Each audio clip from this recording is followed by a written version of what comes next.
I can tell you, like, if it's not going to kill you or put you in jail, most problems are solvable. Right. So,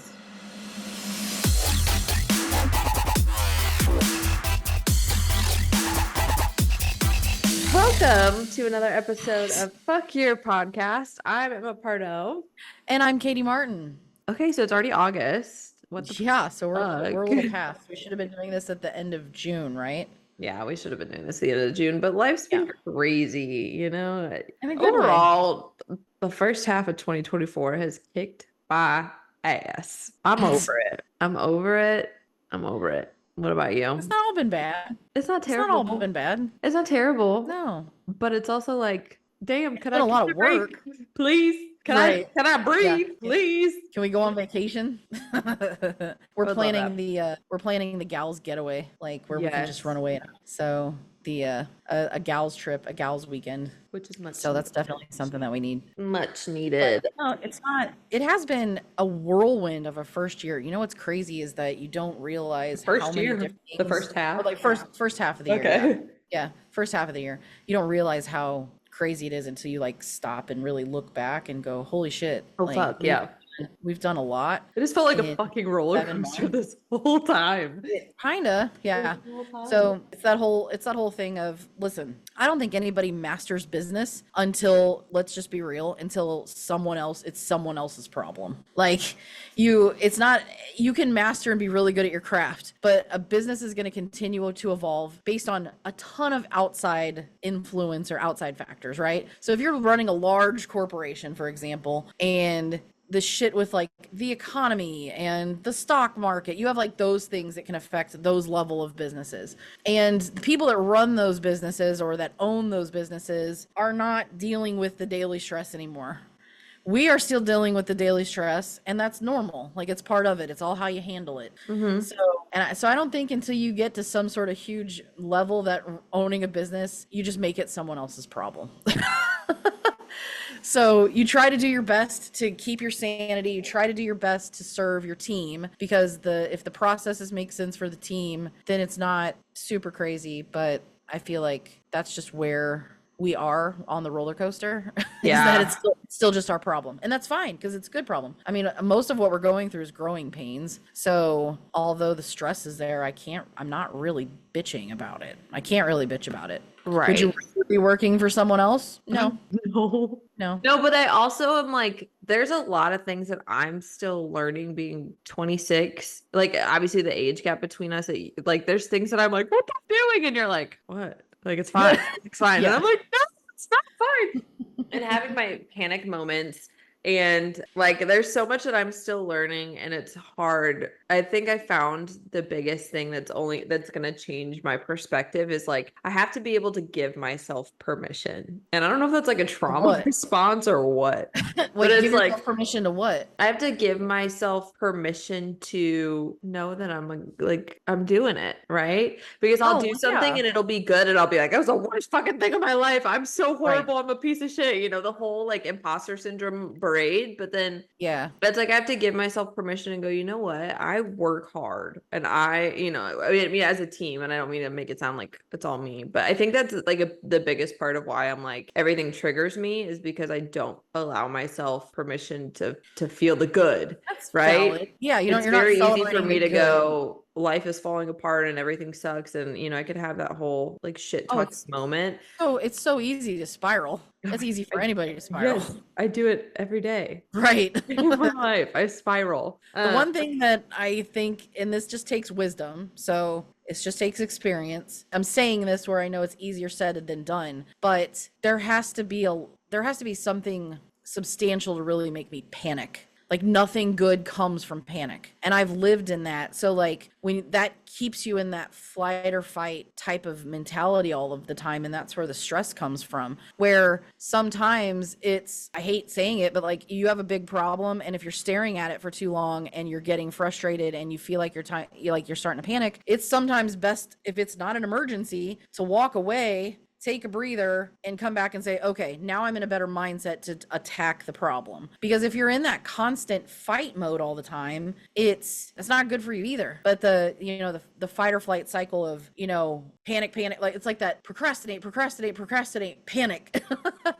And that you can get into that cycle not really realizing that you're doing it. But I can tell you, like, if it's not going to kill you or put you in jail, most problems are solvable. Right. So if you're not doing anything unethical or illegal, and there's always a way. You just have to be, because what's the worst that's going to happen? If you have to give somebody bad news, even companies that might get into a position where there's a bill you can't pay, you just got to tell them when you can. It doesn't have to be an uncomfortable conversation. You just have to be honest. Right. So, well, that's the thing.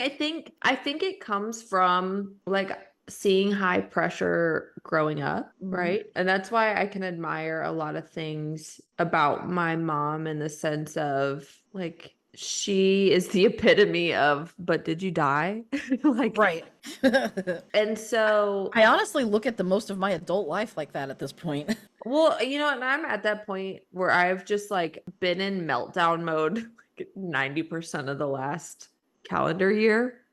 And so it's like, I'm just at the point of not giving a fuck. Like, I give a fuck, but I don't want to, that's where I'm at is like, I give a fuck about the stupidest shit and I don't want to. Okay, so that's valid. So that's what's causing panic usually is because you're giving a fuck about the shit that you really shouldn't. I shouldn't give a fuck about. Right, that you shouldn't. So the whole thing of like the stress, like stress can be self-inflicted, and mine always is. Like literally 99% of my stress is self-inflicted. It's just how I'm hardwired for some reason, and I'm trying to rewire myself. And that can change. You're trying to rewire, right? You are doing the work. You're trying to rewire because at some point, and again, my personality is different. Where I did live in that space when I was younger, probably when I was your age, honestly, because of the situations around me. Mm-hmm. The people that were in my life at the time, what I was doing for work, how my relationship was with my mother, like where everything was on edge, and you were always trying to worry about just don't piss people off. And so, but then it causes that thing of like, I'm not doing anything wrong.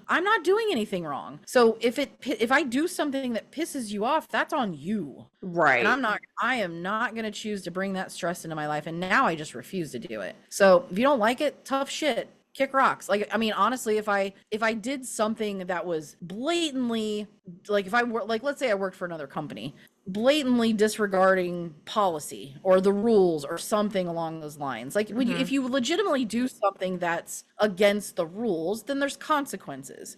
But how I talk to people, I know is fine. How I communicate with people is fine. So if somebody had a problem with that and it makes them mad, I'm just gonna be like, deal with it. I mean, or you can fire me. Like, I don't care, because I'm operating in a space coming from like out of integrity. So like, I can't worry about your feelings. I'm not saying fuck your feelings, but I'm not gonna allow that to cause me stress. Like, not anymore. Just, I'm so beyond that of people worrying about what someone else is gonna say.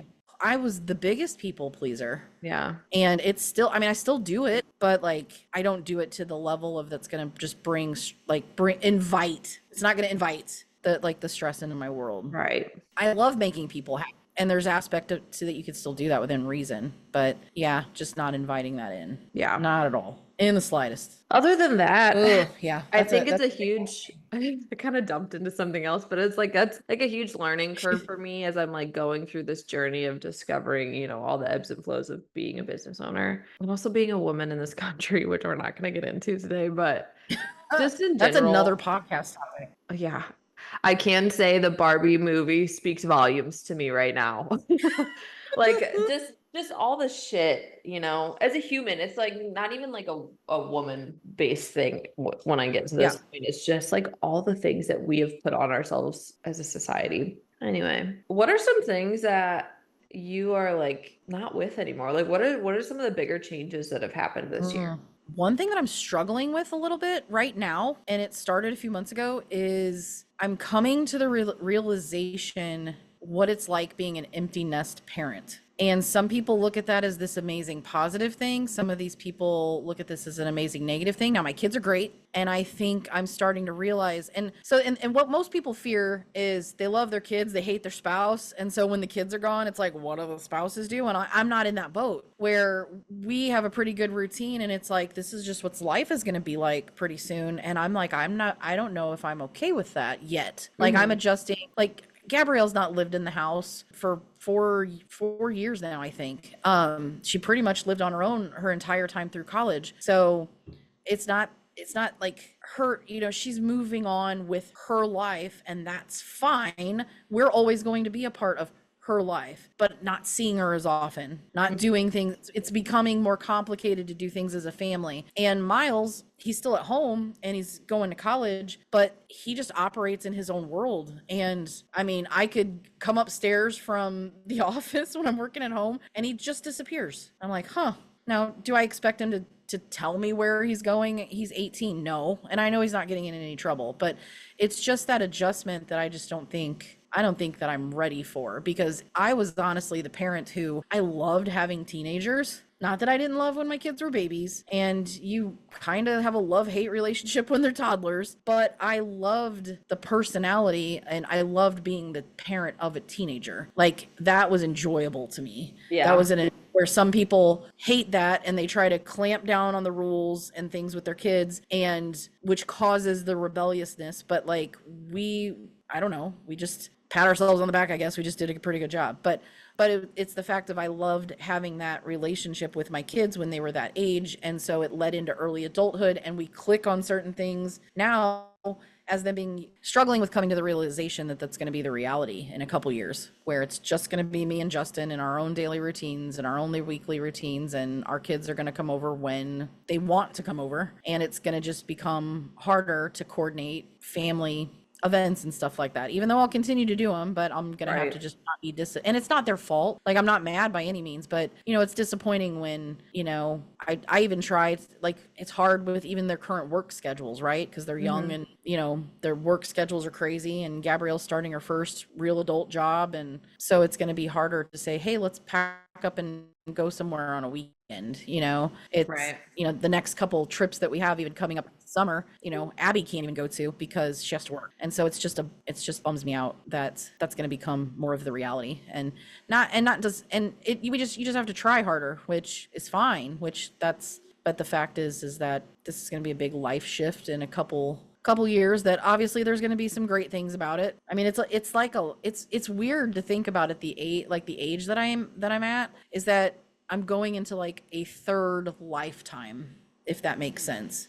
So it's the beginning of like my third phase, so to speak. Right. Every 20 years is like a big fucking deal. If you think about it, the first 20 years of life, you might be still living with your parents that whole time, at least 18 of it. So you have that aspect of your life, and then you move on to young adulthood. And, depending on when you have kids, that can be a whole different experience in young adulthood until you get married and have kids. But, we had a few years together without kids, and then had kids, got married, all of that. And then we raised our kids, and now kids are raised, and like, what's the next phase? And even throughout raising kids, you have that professional overlap of the different phases of your career. So there's just some times where it's like, I feel like I've lived 4 lifetimes just over the course of 40 years, right? 43 years, because you have those different phases that kind of overlap with one another. And I think I'm ready to like embrace being like either the cool older aunt and eventually a grandparent. Like, I'm fine with that, but it's just kind of, I don't know. We're just feeling it out, feeling it out right now. Oh my gosh. Yeah. I'm just, I'm in the beginning phases of it. So I like, I have a stepson, and I haven't birthed any people, as vulgar as that sounds. So I don't know. That's not vulgar. I'm only on my second phase of life, and it just started. So right. Yeah, you're just now starting the second phase of life. We had that conversation where I was like, I just got a notification for my 25-year class reunion, and I graduated in 1999. And you're like, ma'am, I was born in 1998. No, you said my 25th reunion or whatever, and I go, ma'am, I'm 26. Yeah. So, So I don't know what else to talk about right if now. I would have been a teen mother, I could have had a kid your age. Yeah, that's true. That's very true. Yeah. There So, are people that I know that had kids that year who are my age. yeah, I don't But know. no, I made it out of high school. It's the small victories. It's the little things in life. Right. I remember I said to my dad when I turned 20, I was like, Dad, I beat teen pregnancy. And he was pissed.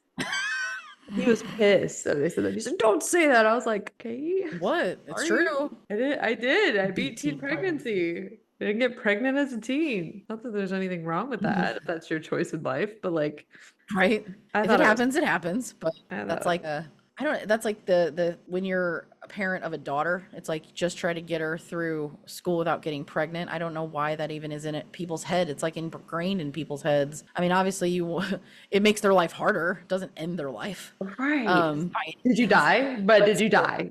But did you die? No. So it just makes their life more complicated, and that's the thing too. You just don't ever want to see your kids struggle. But when you're on the flip side, when you're the parent of a son, you're just trying to keep them alive. That's really all you're trying to do. I'm sure. Keep them alive. They're not doing backflips off of a bridge into a lake, and riding a motorcycle. Like you're just trying to keep them alive. Right. Like that's from the time they learn to walk. It's like, that's the sole purpose of being the parent of a boy. And at least Miles start to chill out as he got older. But man, as a kid, there was such a drastic difference between the two of those kids when they were little, where I never had to worry about Gabrielle getting into shit to hurt herself. But that kid, oh man, it was an everyday struggle. Like, just keep the boy alive. Just keep him alive. That's your sole purpose as a parent. Feed them and keep them from intentionally killing themselves. Right. So climbing on the crib, climbing on the dishwasher, climbing on the cabinets, like running in the street, just all you're doing is trying to keep them from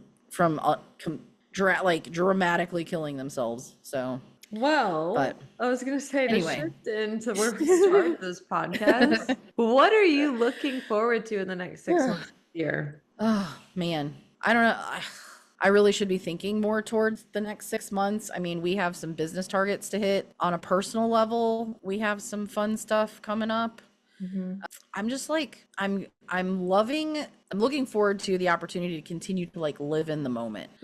I think that might be the one benefit of when you have older kids, is that as long as you can make it work with your work schedule, you can be more spontaneous and just live, as opposed to sometimes when you're young and kind of in the spot that you are trying to figure out what everything, like how it all fits together, like and what you really want. What does that next phase look like? Sometimes you can get in that rut where you just feel like you're existing. I'm just working to pay bills to die.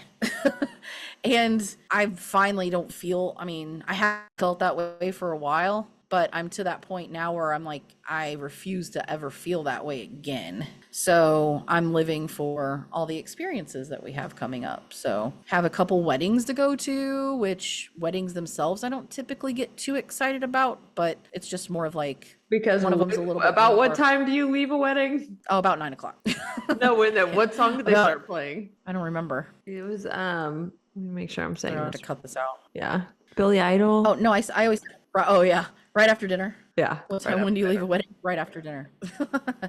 No, and these weddings, like one's a family wedding and then one's a friend's wedding. So kind of, I'm looking forward to both of those. I think they'll be fun. Yeah. Then we have a couple camping trips. Obviously, we like to camp, like to be outdoorsy. So a couple more camping trips before it gets cold, and yeah, that's a couple speaking events that I have to speak at. So there's at least 2 of those before the end of the year. Yeah. So Good. and then just focusing on hitting our targets in the marketing company. We can do it. So there's a lot going on. What about you? I would say, yeah, I mean, similar, is hitting those targets business wise. From a personal standpoint, I just want to calm the spiraling. I think the first 6 months of this year have just been bomb after bomb after bomb that I'm just like, okay, I know I can't stop the bombs from happening, but I can react different. Can stop.